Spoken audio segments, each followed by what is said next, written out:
Welcome back. So much like the real world, where we have tons and tons of varieties, types of trees, we've got different categories of trees, we've got families. I'm not a botanist. I do like trees though, but there are many, many types, and we can enjoy them all out in the world. Anyway, in the world of computer science, the data structure of the tree, there are many varieties as well. So actually on Wikipedia, there's an article that contains a list. I don't know if it's complete, but this, from here on out, I'm going to scroll through. These are all varieties of trees, all different types. So they all follow the same rule defined by, like, they fit the pattern of a tree, but they all add in some special properties, some rules, basically something that makes them a bit different. And often, some of them will be much faster at searching or insertion of a particular thing, or they excel at storing data in a particular format, or data that is, contains a lot of duplicates, or data that's all unique. They all, I haven't heard of the majority is not even a good way of putting it. I haven't heard of like 95% of these. There's some very niche trees here. And you can see also there are different categories of trees, like heaps. Oh dear, I don't know if you can hear that. My cats, hang on. Hey, come on girls, what are you doing? Sorry about that. Where was I? There are many types of trees in different categories, different groupings, like heaps, which we'll learn about later. What we're going to talk about in this video, mainly, are binary trees. So one group, sort of like you could think of in geometry.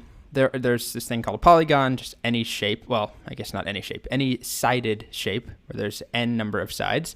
And within that, we have quadrilaterals. That's one family, just like this is a family. And then we have triangles, another family.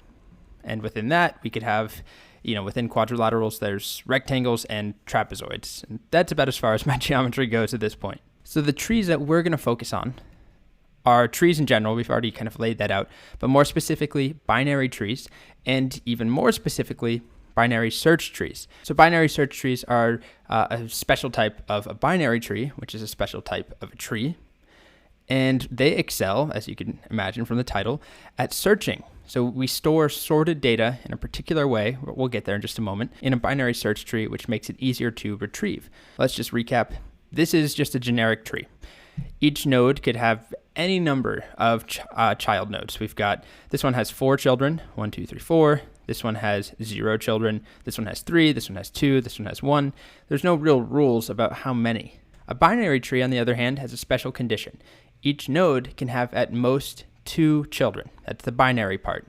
So it could have 0 children, can have 1 child, and it could have 2 children. So our root node usually would have 2. And then each node could have 2, or it could have 1, or it could have 0. But it can't have 3, for example. This is not a binary tree. This is a valid tree in general, if we're just talking about a generic tree, but it is not a binary tree. And there are also, I've heard of ternary trees where there's 3, at most each node can have 3 children. I'm sure there are terms for, quadrinary, I don't know, 5, 6, 7, 8, but they're just not as commonly talked about because binary trees have some special properties that make them easier to navigate. And we'll talk about that when we talk about binary search trees, which is actually right now. So binary search trees are a special case of a binary tree, which is a type of a tree. So they are trees. They, at most, have 2 children per node, 0, 1, or 2 children. And on top of that, binary search trees are sorted in a particular way. They are kept in an order. So BSTs, which is what I'll probably say most of the time because binary search tree gets a little bit annoying to say. BSTs are used to store data that can be compared, that is sortable. So often, classically, we're talking about numbers, and that's what we'll be working with. It could be strings. It could be any other piece of data that has some way of, there's a way for you to order it and compare things. Which one is greater? Which one is less? So this is how they work. This is the special magic property. If we take any node on the tree, let's try the root, all numbers or every item that is less than this node is located to the left of it. Every item or number in our case that is greater than is located to the right. And you could repeat that on each child node. So if we look at 6, to the left are the numbers smaller than 6. To the right are the numbers greater than 6, like 8. Or 15 over here, we only have one node, but 20 is greater than 15, so it's located to the right of it. So to review that, A binary search tree is a type of a binary tree. Every parent node has at most 2 children, but on top of that, every node to the left of a parent node is always less than the parent, and every node to the right of a parent node is always greater than the parent. So here's a slightly larger example. We take any node, like the root, all nodes to the left, all of these should be less than 41, and everything to the right is greater than 41. And then we could try that again over here at 20. Everything to the left needs to be less than 20, and it is. Everything to the right is greater than 20. Same thing down to 11, blah, blah, blah. Over here, it's the same exact property.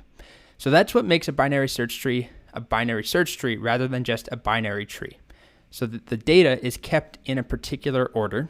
Every node, every child to the right is greater than a parent node, and every piece of data to the left is less than the parent node.